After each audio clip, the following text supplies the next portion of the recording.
Good morning students. Welcome back to another video of design of machine element. આપણો subject છે diploma mechanical એન્જિનિયરિંગના 5th સેમેસ્ટરમાં design of machine element. હવે આમાં આપણે ચેપ્ટર નંબર 6 સ્ટાર્ટ કર્યું હતું ડિઝાઇન ઓફ પ્રેશર વેસલ. બરાબર? ને લાસ્ટ લેક્ચરમાં આપણે જોઈ ગયા હતા કે પ્રેશર વેસલ કોને કહેવાય. બરાબર? પછી આપણે જોઈ ગયા હતા કે પ્રેશર વેસલના એપ્લિકેશન કયા કયા છે, કઈ કઈ જગ્યાએ આપણે પ્રેશર વેસલને યુઝ કરીએ છીએ. પછી આપણે જોઈ ગયા હતા ક્લાસિફિકેશન ઓફ પ્રેશર વેસલ. એમાં ડિફરન્ટ ટાઈપ્સ ઓફ ક્લાસિફિકેશન હતા બેઝડ ઓન ડિફરન્ટ કન્સિડરેશન્સ.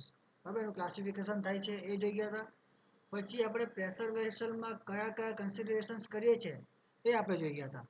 હવે આ લેક્ચરમાં આપણે જોવાના છે ડિઝાઇન ઓફ થિન સિલિન્ડર. બરાબર, જે આપણે ક્લાસિફિકેશનમાં જોઈ ગયા હતા કે આપણું પ્રેશર વેસલ આવે એ થિન સિલિન્ડર આવે અને થિક સિલિન્ડર આવે. જો D/T રેશિયો છે એ 10 કે પછી 10થી વધારે આવે તો એને કહેવાય થિન સિલિન્ડર, ને D/T રેશિયો 10 કરતાં ઓછો આવે તો કહેવાય થિક સિલિન્ડર. તો આ લેક્ચરમાં આપણે જોવાના છે ડિઝાઇન ઓફ થિન સિલિન્ડર. તો the cylinder cell where D/T ratio is 10 or more, it is known as thin cylinder. બરાબર, આપણને ખબર થિન સિલિન્ડર કોને કહેવાય કે D/T રેશિયો છે, બરાબર, ડાયામીટર અપોનમાં થિકનેસનો રેશિયો, એ જો 10 કે પછી 10થી વધારે આવે તો એને કહેવાય થિન સિલિન્ડર. બરાબર, હવે આપણે એના ફેલિયર્સ જોઈ જાય તો થિન સિલિન્ડરમાં કયા કયા ફેલિયર્સ આવે તો figure 6.4માં when the cylinder is subjected to internal pressure its failures can take place in two ways. હવે જ્યારે બી આપણું સિલિન્ડર છે એના મેં ઇન્ટરનલ પ્રેશર લગાડું તો એની ફેલ થવાની બે શક્યતા છે. પહેલી આવે સર્કમફરન્શિયલ ફેલિયર. શું આવે? સર્કમફરન્શિયલ ફેલિયર, મતલબ કે એનું જે સર્કમફરન્સ છે એમાંથી ફેલ થવાનું. માની લો કે આપણે ફિગરમાં બતાવ્યું છે તો ડાયામીટર છે આપણી પાસે DI, બરાબર, ને અંદરથી પ્રેશર લાગે છે બહારની બાજુ સિલિન્ડર વોલ પર. બરાબર, ને આપણા પ્લેટની થિકનેસ કેટલી છે? T જેટલી છે ને લંબાઈ છે L જેટલી. તો હવે આ જે ઇન્ટરનલ પ્રેશર લાગે છે એના કારણે શું થવાનું? મારા સિલિન્ડર પર સરફેસ પરથી અંદરની બહારની બાજુ પ્રેશર લાગવાનું છે. બરાબર, તો એના કારણે મારું જે સિલિન્ડર છે એ કઈ રીતે ફેલ થવાનું છે તો અહીંયા બતાવ્યું છે એ પ્રમાણે શેડેડ પોર્શનમાં એ ફેલ થશે. બરાબર, મતલબ કે આખને લેન્થમાં ફેલ થવાનું છે. એમાં ફેલ થશે લેન્થના અંદર. બરાબર, એને કહેવાય સર્કમફરન્શિયલ ફેલિયર. સેકન્ડ આવશે લોન્જિટ્યુડનલ ફેલિયર. બરાબર, તો એમાં શું થવાનું કે ઇન્ટરનલ પ્રેશર લાગે છે એના કારણે મારું જે સિલિન્ડર છે એના ડાયામીટરમાં ફેલ થશે. બરાબર, તમે જોઈ શકો છો કે સર્ક્યુલર પોર્શન છે ત્યાંથી ફેલ થઈ ગયું તો એને કહેવાશે લોન્જિટ્યુડનલ ફેલિયર.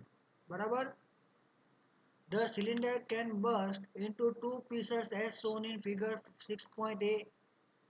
બરાબર, 6.4 ફિગરમાં એ જે પોર્શન છે એમાં આપણે જોઈ શકીએ કે આપણું સિલિન્ડર છે તે બે પીસમાં ફૂટી શકે છે. This type of failure is known as circumferential failure. Here the cylinder wall is subjected to circumferential or hoop stress. હવે આ સિલિન્ડર જ્યારે ફેલ થાય છે તો એના પર શું લાગે છે? હૂપ સ્ટ્રેસ લાગે છે. બરાબર, એના કારણે મારું સિલિન્ડર ફેલ થશે સર્કમફરન્શિયલ ફેલિયરમાં. સમજ પડી? પછી સેકન્ડ આવે છે આપણું લોન્જિટ્યુડનલ failure. The cylinder may turn into two pieces as shown in figure 6.4b. This type of failure is known as longitudinal failure. Here the cylinder wall is subjected to longitudinal stresses. શું થાય? લોન્જિટ્યુડનલ સ્ટ્રેસના કારણે fail થવાનું છે એટલે એને કહેવાય લોન્જિટ્યુડનલ failure. આપણે જે ફિગર બતાવ્યું છે એ પ્રમાણે આપણું સિલિન્ડર બે પીસના અંદર ફેલ થઈ જશે. સમજ પડી? આપણે થિન સિલિન્ડરમાં કયા કયા ફેલિયર આવે? સર્કમફરન્શિયલ ફેલિયર અને લોન્જિટ્યુડનલ ફેલિયર. પછી આપણે જોવાના છે અઝમ્પશન્સ made in design of thin cylinder. આપણે જ્યારે થિન સિલિન્ડરનું ડિઝાઇન કરીએ છીએ તો આપણે કઈ કઈ વસ્તુ કન્સિડર કરવાની છે કે પછી કયા કયા અઝમ્પશન આપણે લીધેલા છે. The curvature effect of the cylinder cell is neglected. આમાં સિલિન્ડર સેલ છે એનું જે કર્વેચર ઇફેક્ટ છે એ આપણે નિગ્લેક્ટ કરશું. The stress distribution in the cylinder wall is uniform. મારો જે સ્ટ્રેસ લાગે છે સિલિન્ડર વોલ પર એ યુનિફોર્મ લાગે છે. બરાબર, restraining effect due to end cover is neglected. આ મારો જે એન્ડ કવર છે એના કારણે restraining effect લાગવાનો છે જેને આપણે નિગ્લેક્ટ કરવાનું છે. બરાબર, આપણે ફર્સ્ટ ફેલિયર જે છે આપણું સર્કમફરન્શિયલ સ્ટ્રેસ કે પછી હૂપ સ્ટ્રેસના કારણે થતું ફેલિયર એને કે આપણું સરકમફરન્સલ ફેલિયર. તો આમાં પહેલી ડી બરાબર internal diameter of the cell cylinder. આપણા સિલિન્ડરનો ઇન્ટરનલ ડાયામીટર કેટલો છે? ડી જેટલો. પી એટલે છે આપણે ઇન્ટરનલ પ્રેશર કા પછી ગેજ પ્રેશર આપણા સિલિન્ડર માટેનો. ટી એટલે છે thickness of the wall. L એટલે છે લેન્થ ઓફ ધ સિલિન્ડર. ને સિગ્મા ટી એટલે શું છે આપણો હૂપ સ્ટ્રેસ સિલિન્ડરના અંદરનો. હવે bursting force in the cylinder. તો મારો જ્યારે સિલિન્ડર બસ્ટ થવાનો તો કયા ફોર્સના કારણે થવાનું? તો ડી ઇન્ટુ એલ ઇન્ટુ પી. બરાબર? પી એટલે પ્રેશર, ડી એટલે ઇન્ટરનલ ડાયામીટર ને એલ એટલે શું થવાનું? લેન્થ થવાની છે. બરાબર? ને resisting force from the cylinder. હવે સિલિન્ડર છે તે બસ્ટિંગને રેઝિસ્ટ કરશે. એ કેટલો ફોર્સ આવવાનો આપણો? 2 into T into L into sigma T. બે જગ્યાથી આપણે કટ થવાનું છે કે બ્રેક થવાનું છે. તો એના માટે આવશે ટી ઇન્ટુ એલ એનો એરિયા ને બે વખત એટલે 2 ઇન્ટુ ટી ઇન્ટુ એલ. બરાબર? તો હવે આપણે ઇક્વેશન બસ્ટિંગ ફોર્સ અને રેઝિસ્ટિંગ ફોર્સનો છે એ બંનેને ઇક્વેટ કરી નાખીએ. તો લખાય D into L into P is equal 2 into T into L into sigma T.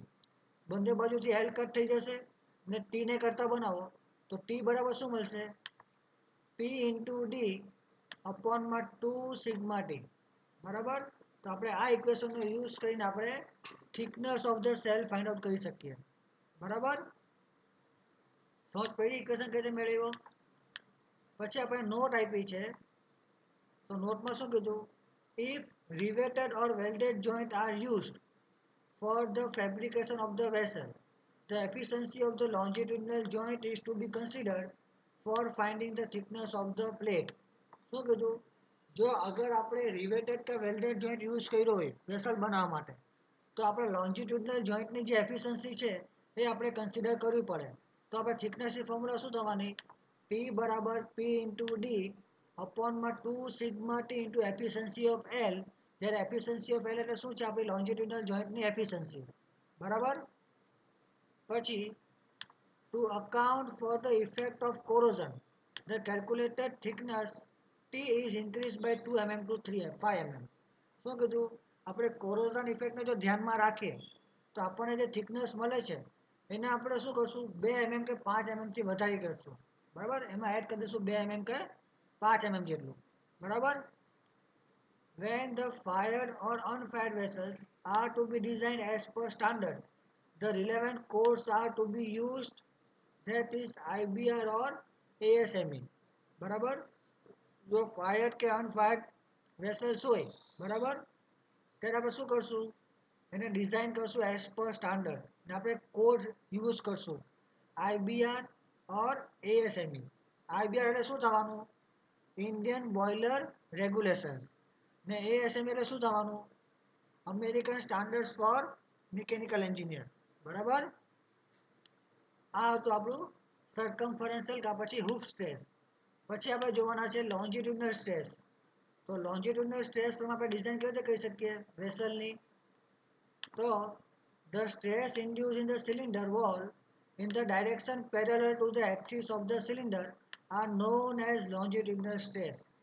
મારા જે સ્ટ્રેસ ઇન્ડ્યુસ થવાના છે સિલિન્ડ્રિકલ વોલના પેરેલલ ફોર્મમાં તો એને કહેવાશે આપણે લોન્જિટ્યુડનલ સ્ટ્રેસ સિગ્મા એલ. તો force acting across the cell in the closed cylinder શું આવવાનું? 5/4 d square into p. બરાબર? અંદરનો જે ડાયામીટર છે એના આખા પર પ્રેશર લાગવાનો છે, ફોર્સ લાગવાનો છે એટલે એનો એરિયા આવશે 5/4 d square જેટલો ને લોડ લાગે છે p જેટલો. બરાબર? પછી resisting force in the ring of the wall. હવે જ્યાંથી મારી રિંગ બ્રેક થવાની છે કે સિલિન્ડર બ્રેક થવાનો છે તો એ કેટલો રેઝિસ્ટિંગ ફોર્સ આપશે? તો એના માટે ફોર્મ્યુલા આવશે પાઈ D into T into sigma L. પાઈ ઇન્ટુ ડી ઇન્ટુ ટી એટલે શું થવાનું? આપણો જે સિલિન્ડર બ્રેક થવાનો છે એનો એરિયા ઇન્ટુ સિગ્મા એ શું છે? આપણો લોન્જિટ્યુડનલ સ્ટ્રેસ. હવે આ બંને ઇક્વેશનને સરખાવો તો 5/4 D square into P is equal to pi D T into sigma L. બંને બાજુથી પાઈ અને ડી કટ થઈ જશે ને ટીના કરતા બનાવો તો ટી બરાબર શું આવવાનું? પી ઇન્ટુ ડી અપોનમાં 4 ઇન્ટુ સિગ્મા એલ. બરાબર? હવે આપણે જો સિલિન્ડરને સરકમફરન્શિયલ જોઈન્ટને યુઝ કરીને જો બનાવ્યું હોય તો આપણને એફિશિયન્સી ઓફ સર્કમફરન્શિયલ જોઈન્ટ એ આપણે કન્સિડર કરવી પડે થિકનેસ ફાઇન્ડ આઉટ કરવા માટે. તો ટીનું ઇક્વેશન શું આવશે? પી ઇન્ટુ ડી અપોનમાં 4 sigma l into efficiency of c. બરાબર. પછી આપણે નોટ આપી છે, તો it is absorb from the equation 6.3 અને 6.7 that the longitudinal stress in the cell are half that of the hoop stress. मतलब કે મારો જે longitudinal stress છે એ આપણા hoop stress ને અડધો છે. Hence, for the safe design of the cylinder, its thickness is determined as per equation 6.3. मतलब કે આપણો જે ઇક્વેશન છે સર્કમફરન્શિયલ સ્ટ્રેસ માટેનો કા પછી હૂપ સ્ટ્રેસનો, એ ઇક્વેશન આપણે યુઝ કરશું આપણા થિકનેસ ફાઇન્ડ આઉટ કરવા માટે થિન સિલિન્ડરના અંદર. The cells are normally made from mild steel or low carbon steel plate. આપણા જે સિલિન્ડરના સેલ છે એને આપણે માઇલ્ડ સ્ટીલ કા પછી લો કાર્બન સ્ટીલને યુઝ કરીને બનાવશું. The diameter D, length L of the cell are determined based on the required volume of the fluid to be stored in the vessel. આપણે જે ડાયામીટર અને લેન્થ લેવાના છે એ કેના ઉપરથી લેશું કે આપણે કેટલા વોલ્યુમ સ્ટોર કરવાનું છે ફ્લુઇડનું કે ગેસનું વેસલના અંદર, એના ઉપરથી આપણે ડી અને એલની વેલ્યુ કેલ્ક્યુલેટ કરશું. બરાબર. સમજ પડી ગઈ ડિઝાઇન ઓફ થિન સિલિન્ડર ને એના ફેલિયરમાં સમજ પડી ગઈ ને આપણે ઇક્વેશન્સ જોઈ ગયા થિકનેસ ફાઇન્ડ આઉટ કરવા માટે હૂપ સ્ટ્રેસ અને લોન્જિટ્યુડનલ સ્ટ્રેસના અંદર. હવે આપણે જોવાના છે design of thin spherical cell. બરાબર. કે થિન સ્પેરિકલ સેલ હોય તો એનું આપણે ડિઝાઇન કેવી રીતે કરી શકીએ છીએ. તો પહેલાં આપણે ફાઇન્ડ આઉટ કરીએ internal diameter of the cell, કે આપણે ઇન્ટરનલ ડાયામીટર કેવી રીતે ફાઇન્ડ આઉટ કરી શકીએ સેલ માટે. તો internal diameter of the cell is determined based on its maximum storage capacity. તો એની મેક્સિમમ સ્ટોરેજ કેપેસિટી હોય એના ઉપરથી આપણે એનું ડાયામીટર ફાઇન્ડ આઉટ કરી શકીએ. જ્યારે ડી એટલે શું છે? Internal diameter of the cell, ને વી એટલે શું છે? Maximum storage capacity. તો આપણને વોલ્યુમની ફોર્મ્યુલા ખબર છે π/6 ડી ક્યુબ. એમાંથી ડીને કરતાં બનાવો તો ડી બરાબર શું આવે? 6 into v/π⁻1/3. The actual volume of the cell is kept larger than the volume of the fluid. આપણે જેટલું વોલ્યુમ ફ્લુઇડનું ફિલ કરવાના છે એના કરતાં આપણું જે એકચ્યુઅલ વોલ્યુમ છે સિલિન્ડરનું એ વધારે રાખવામાં આવે. બરાબર. આપણને ખબર પડે કે ઇન્ટરનલ ડાયામીટર કેવી રીતે ફાઇન્ડ આઉટ થાય. પછી આવશે આપણું થિકનેસ ઓફ ધ વોલ. આપણે થિકનેસ કેટલી રાખવાની વોલની, એટલે કે ટી. તો લેટ પી બરાબર ઇન્ટરનલ પ્રેશર, ડી બરાબર ઇન્ટરનલ ડાયામીટર, ટી એટલે થિકનેસ અને સિગ્મા ટી બરાબર હૂપ સ્ટ્રેસ. તો બસ્ટિંગ ફોર્સ કેટલો આવવાનો? π/4 ડી સ્ક્વેર ઇન્ટુ પી ને રેઝિસ્ટિંગ ફોર્સ આવશે પાઈ D into T into sigma t. બરાબર. તો આપણા જે ઇક્વેશન 9 ને ઇક્વેશન 10 છે એ બધાને ઇક્વેટ કરીએ તો શું થવાનું? π/4 d square into P is equal to pi dt into sigma t. તો આપણને ઇક્વેશન મળશે ટી બરાબર પી ડી અપોનમાં 4 સિગ્મા ટી, જે આપણે જોઈ ગયા આપણા ઇક્વેશન નંબર ઉપર ડિઝાઇન કરી ગયા થિન સિલિન્ડર એના અંદર જોઈ ગયા આપણે હૂપ સ્ટ્રેસના અંદર પીડી અપોનમાં 4 સિગ્મા ટી. હવે જો આપણે એફિશિયન્સી ઓફ જોઈન્ટ કન્સિડર કરીએ તો શું થવાનું? ટી બરાબર પીડી અપોનમાં 4 સિગ્મા ટી ઇન્ટુ એફિશિયન્સી. જ્યારે એફિશિયન્સી એટલે શું છે? ઈટા એટલે એફિશિયન્સી ઓફ ધ જોઈન્ટ. તો સમજ પડી ગઈ. આપણે શું જોઈ ગયા એક્ઝામ થિયરીના અંદર? તો થિયરીના અંદર આપણે જોઈ ગયા કે આપણે ડિઝાઇન ઓફ થિન સિલિન્ડર કેવી રીતે કરી શકીએ છીએ. બરાબર. તો ડિઝાઇન ઓફ થિન સિલિન્ડર જોઈ ગયા. તો થિન સિલિન્ડર કોને કહેવાય? તો ડી/ટી રેશિયો જેમાં વધારે હોય 10 કરતાં એને કહેવાય થિન સિલિન્ડર. પછી આપણે જોઈ ગયા ફેલિયર્સ ઓફ થિન સિલિન્ડર. તો ફેલિયર્સમાં બે ટાઈપના ફેલિયર આવે, સર્કમફરન્શિયલ ફેલિયર અને લોન્જિટ્યુડનલ ફેલિયર. બરાબર. જે આપણે ફિગરમાં જોઈ ગયા કે કેટલો એરિયા છે તે ફેલ થવાનો છે. એના પરથી આપણે અઝમ્પશન જોઈ ગયા ને પછી આપણે હૂપ સ્ટ્રેસ માટે થિકનેસ કેવી રીતે ફાઇન્ડ આઉટ કરી શકીએ એ ફોર્મ્યુલા આપણે ડિરાઈવ કરી ગયા. તો શું થવાનું? ટી બરાબર પી ઇન્ટુ ડી અપોનમાં 2 સિગ્મા ટી. બરાબર. અને આપણે ઇક્વેશન જોઈ ગયા ટીનો. પછી આપણે જોઈ ગયા લોન્જિટ્યુડનલ સ્ટ્રેસમાં કેવી રીતે ફેલિયર થાય ને થિકનેસ કેવી રીતે ફાઇન્ડ આઉટ કરી શકીએ. તો લોન્જિટ્યુડનલ સ્ટ્રેસમાં આપણને વેલ્યુ મળશે ટી બરાબર પી ઇન્ટુ ડી અપોનમાં 4 સિગ્મા એલ. બરાબર. પછી આપણે જોઈ ગયા design of thin spherical shell. એમાં ડાયામીટર કેવી રીતે ફાઇન્ડ આઉટ થાય? તો ડાયામીટર મેક્સિમમ સ્ટોરેજ કેપેસિટી ઉપરથી ફાઇન્ડ આઉટ થાય. તો ડી બરાબર શું આવે?